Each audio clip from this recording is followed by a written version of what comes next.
Guys, welcome. Collective reading tayo ngayon. So, tingnan natin kung kanino tong mapipick up nating energy. So, be open-minded po. Hindi halos lahat makaresonate.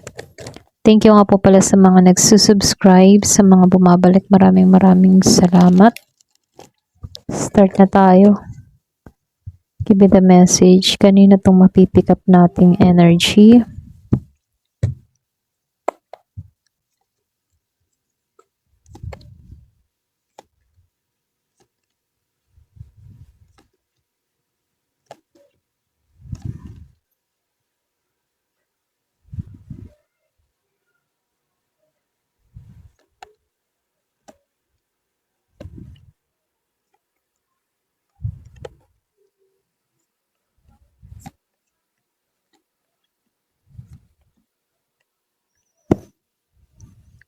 Meron ditong Aries, Leo, Sagittarius, Scorpio, Cancer, and Pisces, Virgo, Capricorn, Taurus, Gemini, Libra, and Aquarius.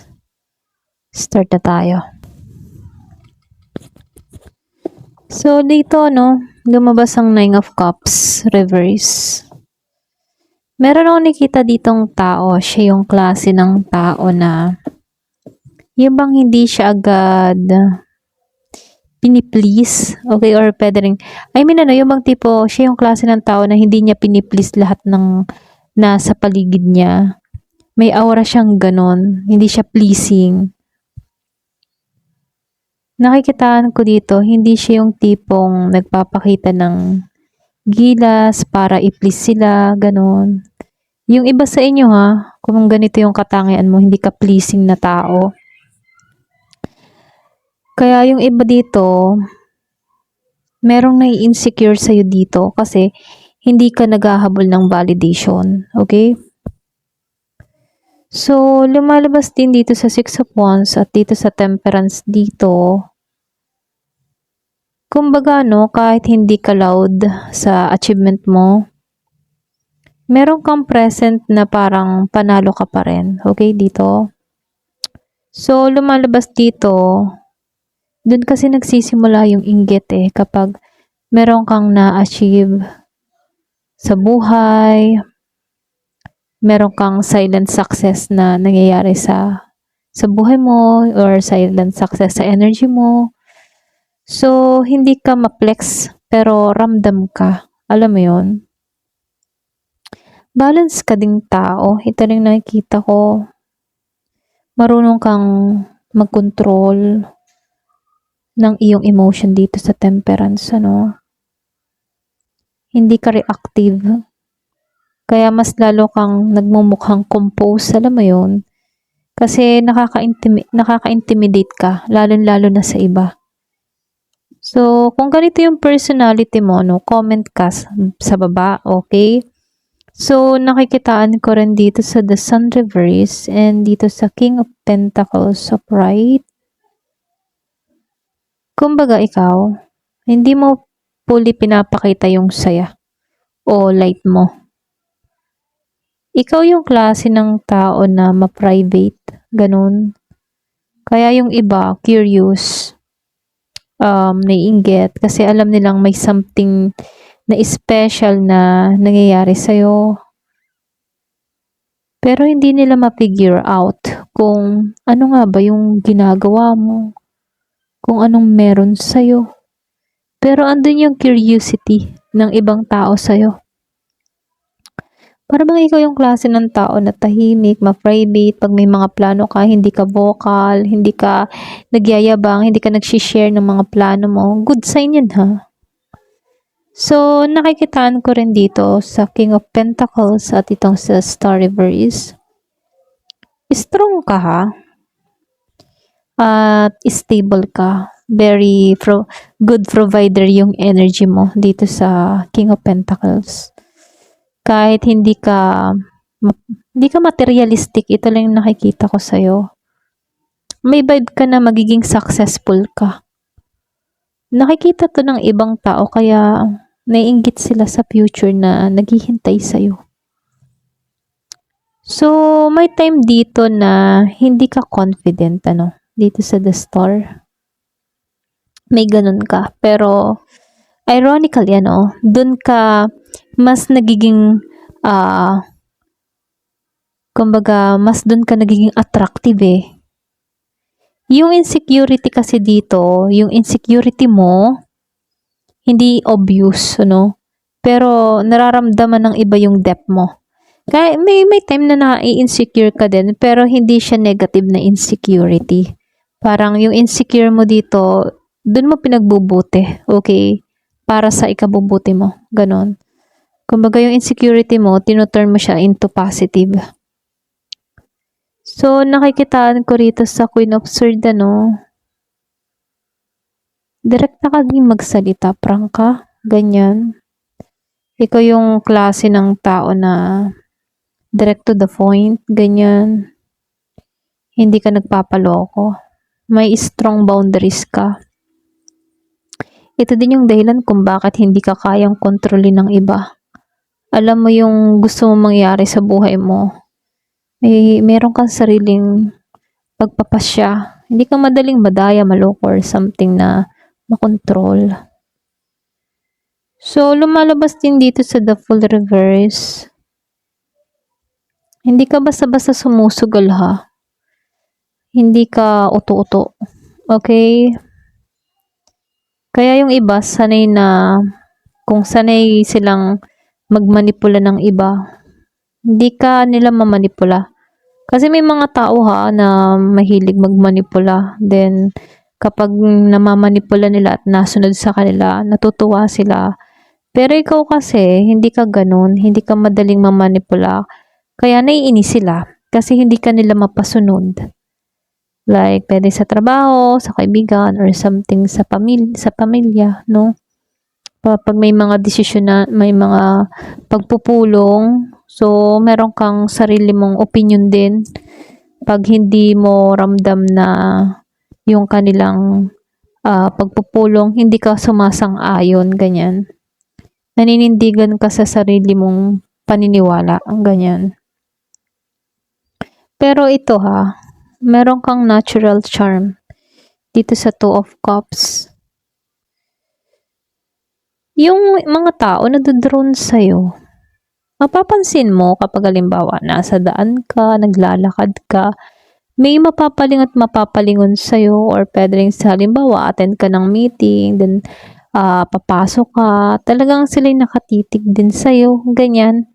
Charming ka. Kahit hindi mo sinasadya, meron tao na mapapalingon sa'yo. Nagiging special ka sa iba. Meron kang ganong aura, okay? Para bang natatrato ka ng maayos, nafe-feel mo dito na special ka, special yung trato sa'yo. So, hindi halos lahat sa part na to, no? Pero kung ganito ka, mag-comment ka naman sa baba, ano? So, nakikitaan ko din dito sa The Magician, ano? Malakas yung manifestation energy mo. I mean, ano, kaya mong gawin sa reality yung gusto mo. Halimbawa, for example, gusto mong magkaroon ng gamit na ganito, nakakamtan mo, okay? Nakukuha mo yung gusto mo. At nakikita ito ng iba kahit hindi ka nagsasalita. Ito lang nakikita ko sa'yo dito sa The Magician. Malakas yung manifestation power mo. So, dito, lumabas si Empress Reverse dito. Kumbaga, ikaw ano, nakikita ko sa'yo, hindi mo pinakikita yung soft side mo, or yung nurturing side mo, ganon. Nakikitaan ko dito, kala ng iba, cold ka. Halimbawa, unang expression sa'yo, pwedeng tahimik ka, pwedeng yung mukha mo'y seryoso.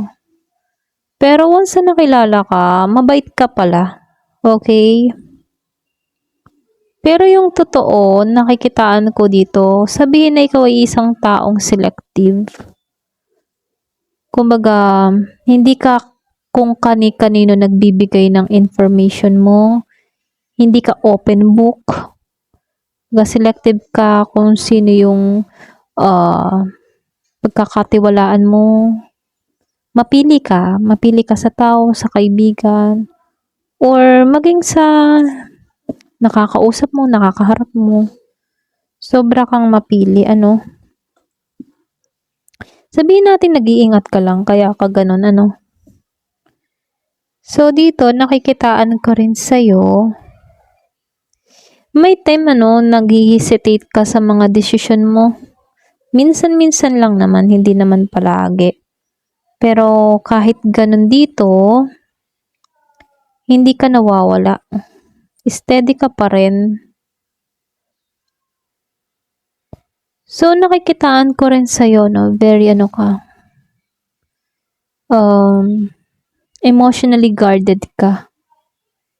Hindi ka basta nag-o-open. Ito din yung dahilan kung bakit mysterious ka, kasi hindi ka nag-o-open ng buhay mo. Yun nga sinabi ko kanina, no, hindi ka open book. Alam mo yun, na pwedeng manghimasok sa'yo or pwedeng pumasok sa buhay mo. Hindi ka ganun. Pwedeng mapili ka nga, ganyan. Ito din yung dahilan kung bakit mysterious ka eh. At doon naiinggit yung iba kasi wala silang makuhang information sa'yo. Tapos biglang meron kang mangyayaring achievement sa buhay mo. Okay? Or pwede rin yung iba sa inyo, mahilig kang bumili ng bumili. Or pwede rin mahilig kang mag-shopee-shopee. Kaya nakikita ng ibang tao. Okay? Yun, doon nakakaranas ng inggit yung iba sa'yo. Lalo-lalo na kung marami kang nakukuha, nakakamit, or nabibili, ganyan. Nakikita ko din sa'yo, hindi ka nagpapagamit dito. Kumbaga, alam mo kung kailan ka magbibigay at kailan ka hihindi. Hindi ka people pleaser, yung tipo na tao na halimbawa, merong ayaw sa'yo or ayaw sa ginagawa mo. Ikaw, hindi mo siya pupuntahan yung tao na yun para magustuhan ka. Ganun. Kung ayaw sa'yo, di huwag. Ganun ka. Bahala ka kung ayaw mo sa akin. Naano ba kita? Para kang ganun. Kung hindi wag, di wag. Ganyan. So, nakikitaan ko din sa'yo, no? Merong mga taong naiinggit sa confident mo. Iba ka eh. Queen of Wands reverse. Kahit hindi mo pa fully ino-own, para sa kanila may dating ka na hindi nila makuha. Yun yung mahirap dun eh. May something sa'yo. Ganyan. At dun sila nakakaramdam ng inggit sa'yo. Kinaingitan ka dahil sa kombinasyon ng tahimik ka na confident. Strong yung boundaries mo. Very mysterious din yung energy mo, ha? At natural lang yung charm mo. Hindi ka loud na tao, pero ramdam nila na may nangyayari at nagaganap sa'yo. Hindi ka rin naghahabol, pero hinahanap ka. Okay? So, tingnan natin ano. Sino mismo yung naiinggit sa'yo? Bakit ganun kakalalim? Okay? So, kuha na lang ako ng 5, ha? So, kuha ako dito sa card na to. Ito na lang card na to. Kuha na lang ako ng 5 para tayo ay mabilis. Ano? Sino ba yung naiinggit sa'yo? At bakit ganun, excuse me, ganun kalalim yung inggit nila sa'yo? Ayan. Nakailan na ba tayo? Yan. 4 na. Pang 5. So, sino to?